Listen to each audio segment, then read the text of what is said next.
Halo guys, kembali lagi dengan saya. Video yang keempat yaitu tentang jelaskan analisa disertai dengan dana bagaimana peluang ekonomi badan usaha milik desa atau BUMDes, serta diberikan contoh BUMDes yang berkembang di saat pandemik ini.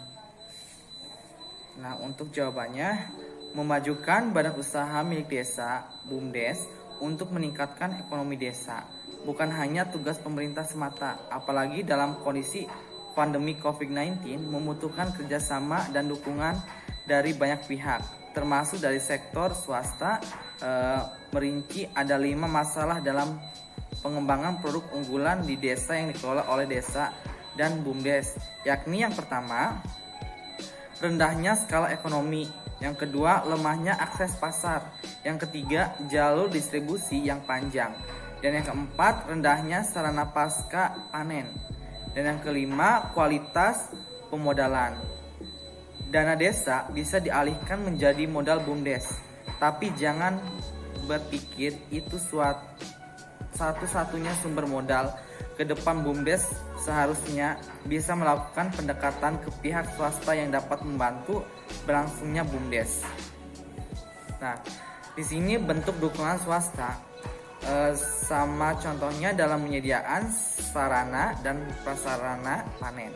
Dengan terlibatnya swasta atau pengusaha dalam mendukung BUMDes dan ekonomi desa diharapkan diberikan insentif seperti kredit modal, pajak, dan kemudahan perizinan dalam jangka panjang untuk mendukung pengembangan produk unggulan pedesaan.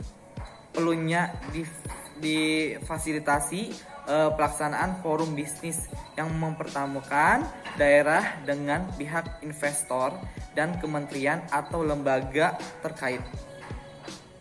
Nah, di sini mampu mengembangkan usaha di masa pandemi COVID-19 adalah dengan melakukan inovasi dan pemanfaatan teknologi, penguatan pemodalan usaha, mengandalkan saran dan prasarana, menguatkan kapasitas sumber daya manusia, baik dalam aspek manajerial maupun kemampuan melakukan negosiasi.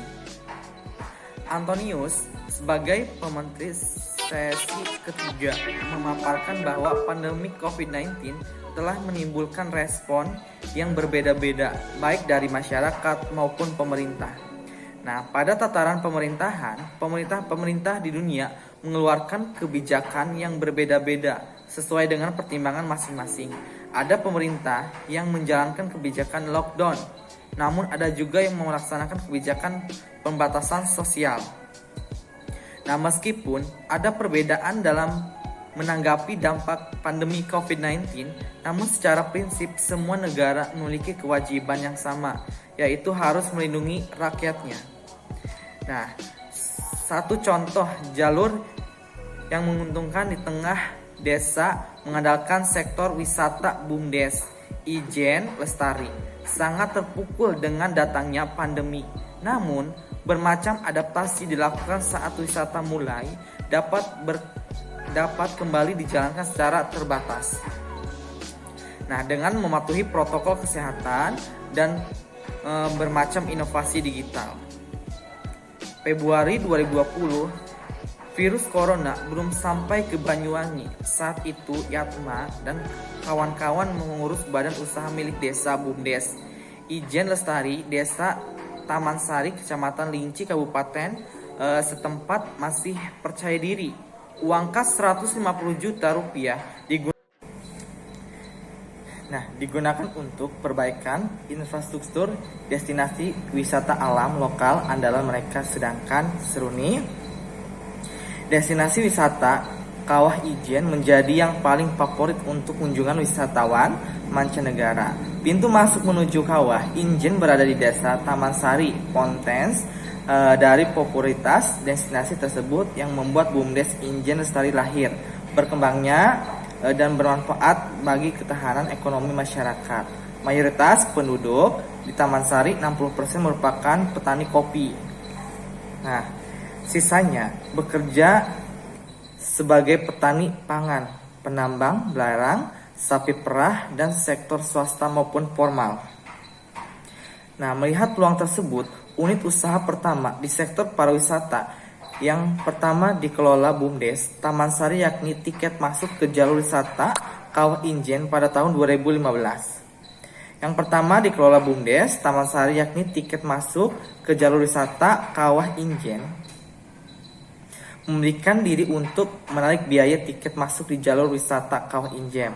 Saat momen liburan di tahun 2016, BUMDes menyiapkan modal 5 juta untuk mencetak tiket manualnya. Nah, Desember, momen tersebut akhirnya pinjam uang 5 juta buat tiket itu saja. Belum e-ticketing, masuk manual, waktu liburan tahun baru sudah lumayan. Tiket terjual 15.000 kali 3.000 dapat 45 juta. Semangat kita, kata Yatman. Mengingatkan meski diuntungkan sebagai desa yang menjadi pintu masuk wisata Kawah Injen, unit usaha tiket masuk tidak semudah yang dibayangkan. Ada banyak protes dari masyarakat wisata maupun penjabat. Tapi masih banyak pro dan kontra. Saya dulu tidak bayar, sekarang bayar. Kritik di media sosial dan langsung bahkan staf kepresidenan lewat gebrak meja. Dasar kami perdes, kami wilayah penyangga, kami masa kaya nonton, kata Yatman. Usaha tiketing jadi pembelajaran berharga. Perdes akhirnya diperkuat, mengingatkan perusahaan asuransi sosial untuk jaminan jiwa bagi wisatawan ke Kawah Injen.